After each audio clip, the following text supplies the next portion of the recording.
تو اس کی مٹھیاں بند ہو گئی، غصے کی لہر اس کے سارے وجود میں بھر گئی۔ وہ وقت بہت پیچھے رہ گیا تھا، لیکن اب بھی اس کے اندر غصہ بیدار ہو گیا تھا۔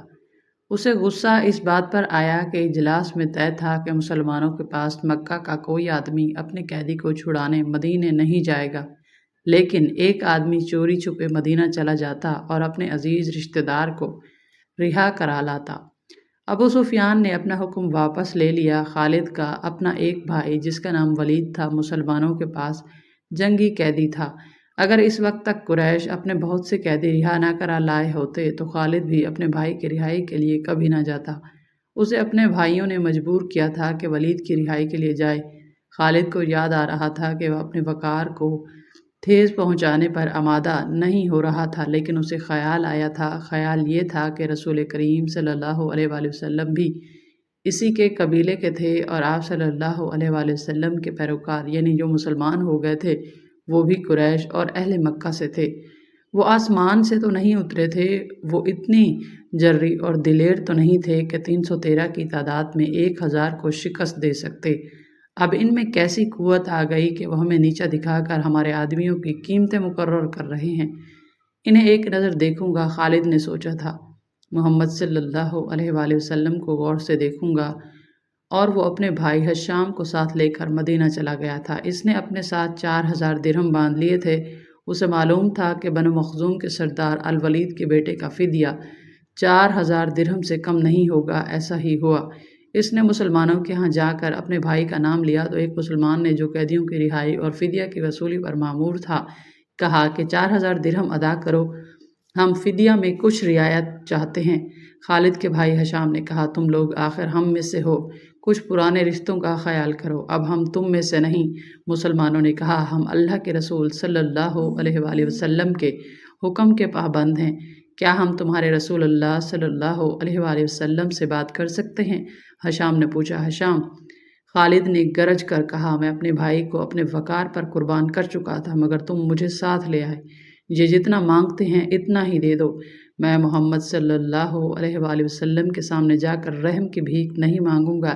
اس نے درہموں سے بھری تھیلی مسلمانوں کے سامنے پھینکتے ہوئے کہا گن لو اور ہمارے بھائی کو ہمارے حوالے کر دو۔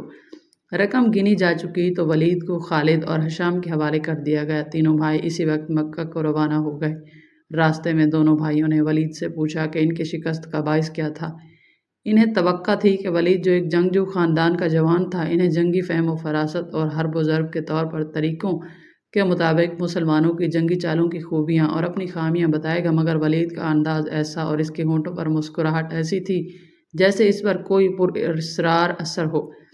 ولید کچھ تو بتاؤ، خالد نے اسے پوچھا۔ ہمیں اپنی شکست کا انتقام لینا ہے، قریش کے تمام سردار اگلی جنگ میں شامل ہو رہے ہیں، ہم ارد گرد کے قبائل کو بھی ساتھ ملا رہے ہیں اور وہ مکہ میں جمع ہونا شروع ہو گئے ہیں۔ سارے عرب کو اکٹھا کر لو ولید، خالد نے کہا تم مسلمانوں کو شکست نہیں دے سکو گے۔ میں نہیں بتا سکتا کہ محمد صلی اللہ علیہ وآلہ وسلم کے ہاتھ میں کوئی جادو ہے یا ان کا نیا عقیدہ سچا، یا کیا بات ہے کہ میں نے ان کا قیدی ہوتے ہوئے بھی انہیں ناپسند نہیں کیا۔ پھر تم اپنے قبیلے کے غردار ہو، حشام نے کہا۔ غردار ہو یا تم پر ان کا جادو اثر کر گیا ہے۔ وہ یہودی پیشوا ٹھیک کہتا تھا کہ محمد صلی اللہ علیہ وآلہ وسلم کے پاس کوئی نیا عقیدہ اور نیا مذہب نہیں، اس کے ہاتھوں میں کوئی جادو آ گیا ہے۔ جادو ہی تھا ورنہ بدر میں شکست کھانے والے نہیں تھے، خالد نے کہا۔ ولید جیسے ان کی باتیں سن ہی نہیں رہا تھا، اس کے ہونٹوں پر تبسم تھا اور وہ مڑ مڑ کر مدینہ کی جانب دیکھتا تھا۔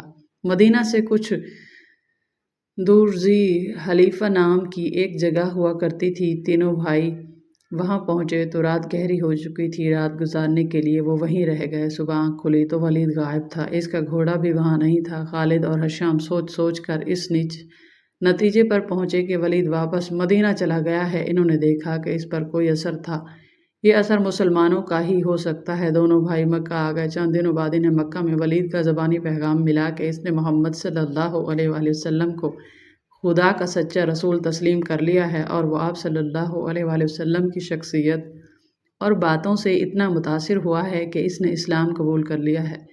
مورخین لکھتے ہیں کہ ولید بن الولید رسول اکرم صلی اللہ علیہ وآلہ وسلم کے منظور نظر رہے اور انہوں نے مذہب میں بھی اور کفار کے ساتھ مارکارائی میں بھی نام پیدا کیا۔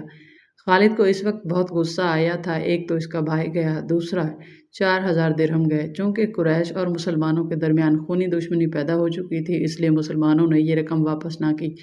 رقم واپس نہ کرنے کی دوسری وجہ یہ تھی کہ ولید نے رسول اکرم صلی اللہ علیہ وآلہ وسلم کو بتا دیا تھا کہ قریش مسلمانوں کے خلاف فیصلہ کن جنگ کی تیاری کر رہے ہیں اور اس کے لیے بے انداز و درہم دینار اکٹھے کیے جا چکے ہیں۔ خالد مدینہ کی طرف چلا جا رہا تھا، اسے افق سے ایک کوہان سے بھری ہوئی نظر آنے لگی۔ خالد جانتا تھا یہ کیا ہے، یہ احد پہاڑ کی تھی جو مدینہ سے 4 میل شمال میں ہے۔ اس وقت خالد ریت کی بڑی لمبی اور کچھ اونٹی ٹیکری پر چلا جا رہا تھا۔ احد احد خالد کے ہونٹوں سے سرگوشی نکلی اور اسے اپنی للکار سنائی دینے لگی، میں ابو سلیمان ہوں، میں ابو سلیمان ہوں۔ اس کے ساتھ ہی اسے ایک خونریز جنگ کا شورغل اور سینکڑوں گھوڑوں کے ٹاپ اور تلواریں ٹکرانے کی آوازیں سنائی دینے لگیں۔ خالد یہ جنگ لڑنے کے لیے بےتاب تھا اور اس نے یہ جنگ لڑی۔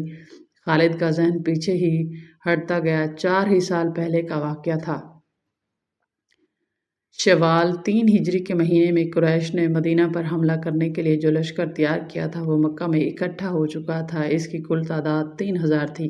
اس میں 700 افراد نے زرہ پہن رکھی تھی، گھوڑا سوار 200 کے لگ بھگ تھے اور رسد اور سامان جنگ 3000 اونٹوں پر لدا ہوا تھا۔ یہ لشکر کوچ کے لیے تیار تھا۔ خالد کو ایک روز پہلے کی بات کی طرح یاد تھا کہ اس لشکر کو دیکھ کر وہ کس قدر خوش ہوا تھا۔ انتقام کی آگ بجھانے کا وقت آ گیا تھا۔ اس لشکر کا سالار اعلیٰ ابو سفیان تھا اور خالد اس لشکر کے ایک حصے کا کمانڈر۔ اس کی بہن بھی اس لشکر کے ساتھ جا رہی تھی۔ اس کے علاوہ 14 عورتیں اس لشکر کے ساتھ جانے کے لیے تیار تھیں۔ ان میں ابو سفیان کی بیوی ہندہ بھی تھی، عمرو بن عاص اور ابو جہل کے بیٹے عکرمہ کی بیویاں بھی شامل تھیں۔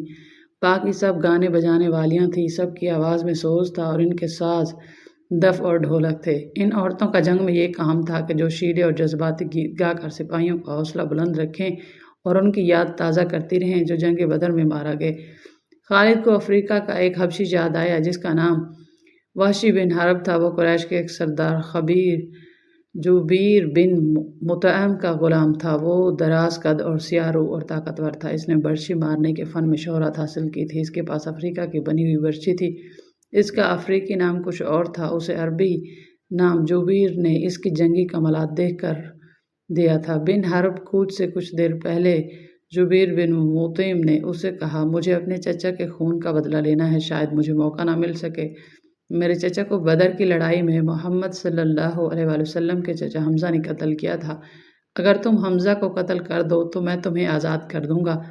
حمزہ میری برچھی سے قتل ہوگا یا آقا؟ وحشی بن حرب نے کہا۔ یہ حبشی غلام اس طرف جا نکلا جہاں وہ عورتیں اونٹوں پر سوار ہو چکی تھیں جو اس لشکر کے ساتھ جا رہی تھی۔ ابو وسمہ کسی عورت نے پکارا، یہ وحشی بن حرب کا دوسرا نام تھا۔ وہ رک گیا، دیکھا کہ ابو سفیان کی بیوی ہندہ اسے بلا رہی ہے۔ وہ اس کے قریب چلا گیا۔ ابو وسمہ ہندہ نے کہا، حیران نہ ہو، تجھے میں نے ہی بلایا ہے۔ میرا سینہ انتقام کی آگ سے جل رہا ہے، میرا سینہ ٹھنڈا کر دے۔ حکم خاتون، غلام نے کہا، اپنے سالار کی زوجہ کے حکم پر اپنی جان بھی دے دوں گا۔ بدر میں میرے باپ کو حمزہ نے قتل کیا تھا۔ ہندہ نے کہا، تو حمزہ کو اچھی طرح پہچانتا ہے۔ یہ دیکھ، میں نے سونے کے جو زیورات پہن رکھے ہیں، اگر تو حمزہ کو قتل کر دے تو یہ سب زیورات تیرے ہوں گے۔ وحشی بن حربہ نے ہند کے زیورات پر نظر ڈالی تو وہ مسکرایا اور زیر لب پرعزم لہجے میں بولا، حمزہ کو میں ہی قتل کروں گا۔ خالد کو اپنے لشکر کا کوچ یاد تھا۔ اسی رستے سے لشکر مدینہ کو گیا تھا۔ اس نے ایک بلند جگہ کھڑے ہو کر لشکر کو دیکھا تھا۔ اس کا سینہ فخر سے پھیل گیا تھا۔ اسے مدینہ کے مسلمانوں پر رحم آ گیا تھا، لیکن اس رحم نے بھی اسے مسرت دی تھی۔ یہ خون کی دشمنی تھی، یہ اس کے وقار کا مسئلہ تھا۔ مسلمانوں کو کچل ڈالنا اس کا عزم تھا۔ جنگ احد کے بہت دن بعد اسے پتہ چلا کہ جب مکہ میں قریش اپنا لشکر جمع کر رہے تھے تو اطلاع رسول کریم صلی اللہ علیہ وآلہ وسلم کو مل گئی تھی، اور جب یہ لشکر مدینہ کے راستے میں تھا تو رسول خدا صلی اللہ علیہ وآلہ وسلم کو اس کی رفتار پڑا اور مدینہ سے فاصلے کی اطلاعیں مسلسل ملتی رہیں۔ آپ کو لشکر کے مکہ سے کوچ کی اطلاع حضرت عباس نے دی۔ قریش کے اس لشکر نے مدینہ سے کچھ دور کوہ احد کے قریب ایک ایسی جگہ کیمپ کیا تھا جو ہری بھری تھی اور وہاں پانی بھی تھا۔ خالد کو معلوم نہ تھا کہ مسلمانوں کے 2 جاسوس اس لشکر کی پوری تعداد دیکھ آئے ہیں اور رسول کریم صلی اللہ علیہ وآلہ وسلم کو بتا چکے ہیں۔ 21 مارچ 625 کے روز رسول کریم صلی اللہ علیہ وآلہ وسلم نے اپنی فوج کو کوچ کا حکم دیا اور شیخین نامی ایک پہاڑی کے دامن میں جا خیمہ زن ہوئے۔ آپ صلی اللہ علیہ وآلہ وسلم کے ساتھ 1000 پیادہ مجاہدین تھے، جن میں 100 نے سروں پر زرہ پہن رکھی تھی۔ مجاہدین کے پاس صرف 2 گھوڑے تھے، جن میں سے ایک نبی کے پاس تھا۔ اس موقع پر منافقین کے نفاق کا پہلا خطرناک مظاہرہ ہوا، جو غداری کے مترادف تھا۔ مدینہ کے بعض ایسے لوگوں نے اسلام قبول کر لیا تھا جو دل سے مسلمان نہیں ہوئے تھے۔ انہیں رسول نے منافقین کہا تھا۔ کسی کے متعلق یہ معلوم کرنا کہ وہ سچا مسلمان ہے یا منافق بہت مشکل تھا۔ جب مجاہدین مدینہ سے شیخین کی پہاڑی کی طرف کوچ کرنے لگے تو ایک بااثر آدمی جس کا نام عبداللہ بن ابی تھا، رسول کے ساتھ اس بحث میں الجھ گیا کہ قریش کا لشکر 3 گنا ہے، اس لیے مدینہ سے باہر جا کر لڑنا نقصان دہ ہوگا۔ آپ نے مجاہدین کے دوسرے سرداروں سے رائے لی تو اکثریت نے یہ کہا کہ شہر سے باہر لڑنا زیادہ بہتر ہوگا۔ آپ عبداللہ بن ابی کے ہی ہم خیال تھے، لیکن آپ نے اکثریت کا فیصلہ ہی منظور فرمایا اور کوچ کا حکم دے دیا۔ عبداللہ بن ابی نے شہر سے باہر جانے سے انکار کر دیا۔ اس کے پیچھے ہٹنے کی دیر تھی کہ لشکر میں 300 آدمی پیچھے ہٹ گئے۔ تب پتہ چلا کہ یہ سب منافقین تھے اور عبداللہ ان کا سردار۔ اب 3000 کے مقابلے میں مجاہدین کی نفری صرف 700 رہ گئی۔ رسول اللہ صلی اللہ علیہ وآلہ وسلم دل برداشتہ نہ ہوئے اور 700 ہی کو ساتھ لے کر کوہ احد کے دامن میں شیخین کے مقام پر مجاہدین کو جنگی ترتیب میں کر دیا۔ خالد نے ایک بلند ٹیکری پر کھڑے ہو کر مسلمانوں کی ترتیب دیکھی تھی اور اس نے اپنے سالار ابو سفیان کو بتا کر اپنے دستے کی جگہ طے کر لی۔ رسول اکرم نے مجاہدین کو کم و بیش 1000 گز لمبائی میں پھیلا دیا۔ پیچھے وادی تھی، مجاہدین کے ایک پہلو کے ساتھ پہاڑی تھی، لیکن دوسرے پہلو پر کچھ نہیں۔ اس پہلو کو مضبوط رکھنے کے لیے رسول نے 50 تیر اندازوں کو قریب کی ایک ٹیکری پر بٹھا دیا۔ ان تیر اندازوں کے کمانڈر عبداللہ بن جبیر تھے۔ اپنی ذمہ داری سمجھ لو عبداللہ، رسول خدا نے اسے ہدایت دیتے ہوئے فرمایا، اپنے عقب کو دیکھو، دشمن ہمارے عقب میں نقل و حرکت کر سکتا ہے جو ہمارے لیے خطرہ ہے۔ دشمن کے پاس گھوڑ سوار زیادہ ہیں، وہ ہمارے پہلو پر گھوڑ سواروں سے حملہ کر سکتا ہے۔ اپنے تیر اندازوں کو گھوڑ سواروں پر مرکوز رکھو، پیادوں کا مجھے کوئی ڈر نہیں۔ تقریباً تمام مستعد مورخین، جن میں ابن ہشام اور واقدی خاص طور پر قابل ذکر ہیں، لکھتے ہیں کہ رسول کریم صلی اللہ علیہ وآلہ وسلم نے عبداللہ بن جبیر کو واضح الفاظ میں کہا تھا کہ ہمارا عقب صرف تمہاری بیداری اور مستعدی سے محفوظ رہے گا، تمہاری ذرا سی کوتاہی بھی ہمیں بڑی ذلت آمیز شکست دے سکتی ہے۔ یاد رکھو عبداللہ، اگر تم دشمن کو بھاگتے ہوئے اور ہمیں فتح یاب ہوتے ہوئے دیکھا لو تو بھی اس جگہ سے نہ ہلنا۔ اگر دیکھ کے ہم پر دشمن کا دباؤ بڑھ گیا ہے اور تمہیں ہماری مدد کے لیے پہنچنا چاہیے تو بھی یہ جگہ نہ چھوڑنا۔ پہاڑی کی یہ بلندی دشمن کے قبضے میں نہیں جانی چاہیے، یہ بلندی تمہاری ہے، وہاں سے تم نیچے اس تمام علاقے کے حکمران ہوگے جہاں تک تمہارے تیر اندازوں کے تیر پہنچیں گے۔ خالد نے مسلمانوں کی ترتیب دیکھی اور ابو سفیان کو بتایا کہ مسلمان کھلے میدان کی لڑائی نہیں لڑیں گے۔ ابو سفیان کو اپنی کثیر نفری پر ناز تھا، وہ چاہتا تھا کہ لڑائی کھلے میدان میں یعنی لامحدود محاذ پر ہو تاکہ وہ اپنے پیادوں اور گھوڑوں کی افراد سے مجاہدین اسلام کو کچل ڈالے۔ خالد کو اپنے باپ نے جنگی چالوں کی ترتیب بچپن سے دینی شروع کر دی تھی۔ دشمن پر بے خبری میں پہلو یا عقب سے جھپٹنا اور دشمن کو چکر دے دے کر مارنا، اپنے دستوں کی تقسیم اور ان پر کنٹرول اس کی ترتیب میں شامل تھا جو اسے باپ نے دی تھی۔ اس نے تجربے کار سردار کی نگاہوں سے مجاہدین کی ترتیب دیکھی تو اس نے محسوس کیا کہ مسلمان فن و حرب کے کمالات دکھا سکتے ہیں۔ ابو سفیان اپنی فوج کو مسلمانوں کے بالمقابل لے گیا۔ اس نے گھوڑ سواروں کو مسلمانوں کے پہلوؤں پر حملہ کرنے کے لیے بھیجا۔ ایک پہلو پر خالد اور دوسرے پر اکرمہ تھا، دونوں کے ساتھ 100 گھوڑ سوار تھے۔ تمام گھوڑ سواروں کا کمانڈر عمرو بن عاص تھا۔ پیادوں کے آگے ابو سفیان نے 100 تیر انداز رکھے۔ قریش کا پرچم طلحہ بن ابو طلحہ نے اٹھا رکھا تھا۔ اس زمانے کے جنگوں میں پرچم کو دل جیسی اہمیت حاصل تھی۔ پرچم کے گرنے سے فوج کا حوصلہ ٹوٹ جاتا اور بھگدڑ مچ جاتی۔ قریش نے جنگ کی ابتدا اس طرح کی کہ ان کی صفوں سے ایک شخص ابو عامر فاسق آگے ہو کر مجاہدین کے قریب چلا گیا۔ اس کے پیچھے قریش کے غلاموں کی کچھ تعداد بھی تھی۔ ابو عامر مدینہ کا رہنے والا تھا، وہ قبیلہ اوس کا سردار تھا۔ جب رسول کریم صلی اللہ علیہ وسلم مکہ سے ہجرت کر کے مدینہ گئے تو ابو عامر نے قسم کھا لی تھی کہ وہ آپ صلی اللہ علیہ وسلم کو اور تمام مسلمانوں کو مدینہ سے نکال کر دم لے گا۔ اس پر ایک بڑی ہی حسین یہودن کا اور یہودیوں کے مال و دولت کا طلسم طاری تھا۔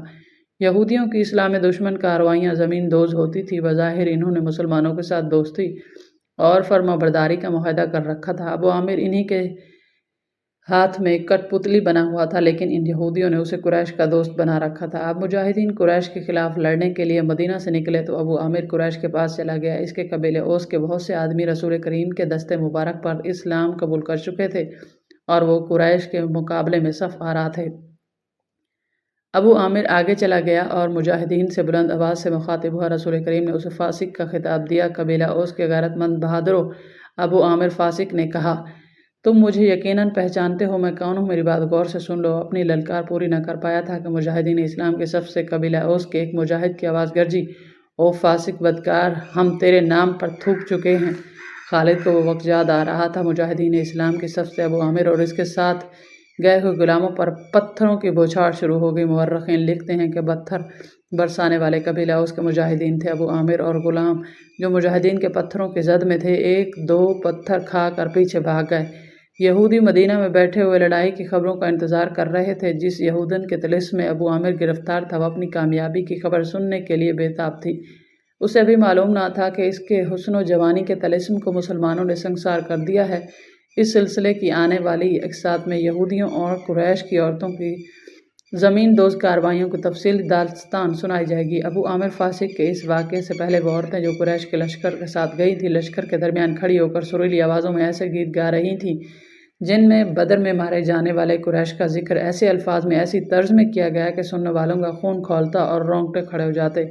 ان عورتوں میں سے ایک دو نے جوشیلی تقریر کی صورت بھی قریش کے خون کو گرمایا تھا۔ عورتوں کو پچھلے چلے جانے کا حکم ملا تو ابو سفیان کی بیوی ہندہ نے ایک گھوڑے پر سوار ہو کر ایک گیت گانا شروع کر دیا۔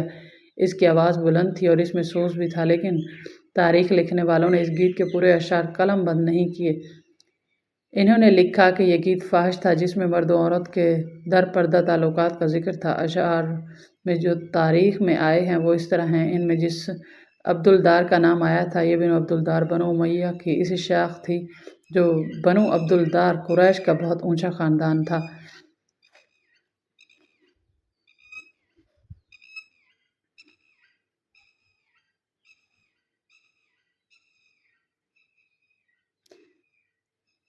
دین نے اس کے جواب میں تیر برسائے۔ خالد اپنے پہلو والے مسلمانوں کے پہلو پر حملہ کرنے کے لیے اپنے 100 سواروں کے ساتھ تیزی سے بڑھا۔ اسے معلوم نہ تھا کہ بلندی پر تیر انداز چھپے بیٹھے ہیں۔ اس کے سوار بے دھڑک چلے آ رہے تھے۔ راستہ ذرا تنگ تھا، سواروں کو آگے پیچھے ہونا پڑا۔ خالد سوچ سمجھ کر اپنے سوار دستے کو اس پہلو پر لایا تھا۔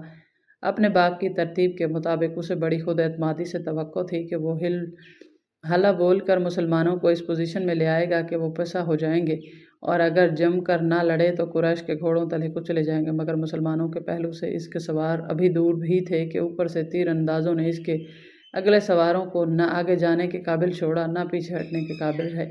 ایک ایک سوار کئی کئی تیر کھا کے گرا، اور جن گھوڑوں کو تیر لگے انہوں نے خالد کے سوار دستے کے لیے قیامت برپا کر دی۔ پیچھے والے سواروں نے گھوڑے موڑے اور پسپا ہو گئے۔ ادھر قریش کی عورتوں نے دف اور ڈھولک کی تھاپ پر وہی گیت گانا شروع کر دیا جو ہندہ نے اکیلے گایا تھا۔ مورخ لکھتا ہے کہ عربی جنگجوؤں کے اس وقت رواج کے مطابق ایک ایک جنگجو کے لڑنے کا مرحلہ آیا۔ سب سے پہلے قریش کے پرچم بردار طلحہ بن ابو طلحہ نے آگے جا کر مجاہدین اسلام کو للکارا، اس کے مقابلے کے لیے کسی کو آگے بھیجو۔ میرے دین کے دشمن حضرت علی رضی اللہ تعالیٰ نے تند ہوا کے جھونکے کی طرح آگے آ کر کہا، میں آتا ہوں تیرے مقابلے کے لیے۔ طلحہ اپنے قبیلے کا پرچم تھامے تلوار لہراتے ہوئے بھپرا ہوا آیا، مگر اس کا وار ہوا کو چیرتا ہوا گزر گیا۔ وہ ابھی سنبھل ہی رہا تھا کہ حضرت علی رضی اللہ کی تلوار نے اسے ایسا گہرا زخم لگایا کہ پہلے اس کا پرچم گرا، پھر وہ خود گرا۔ قریش کا ایک آدمی دوڑتا آیا اور پرچم اٹھا کر پیچھے چلا گیا۔ علی اسے بھی گرا سکتے تھے، مگر انفرادی مقابلوں میں یہ رواج نہ تھا۔ طلحہ کو اٹھا کر پیچھے لے آئے۔ اس کے خاندان کا ایک اور آدمی آگے بڑھا، میں انتقام لینے کا پابند ہوں، وہ للکار کر آگے آیا، علی میری تلوار کی کاٹ دیکھ۔ حضرت علی خاموشی سے اس کے مقابلے پر آ گئے۔ دونوں نے ایک دوسرے کی آنکھوں میں آنکھیں ڈالے، ایک چکر کاٹا، پھر ان کی تلواریں اور ڈھالیں ٹکرائیں، اور اس کے بعد سب نے دیکھا کہ حضرت علی کی تلوار سے خون ٹپک رہا ہے اور ان کا مد مقابل زمین پر پڑا تڑپ رہا ہے۔ پر قریش کے متعدی آدمی باری باری للکارتے ہوئے آگے بڑھے، مجاہدین کے مقابلے میں مرتے گئے۔ قریش کا سالار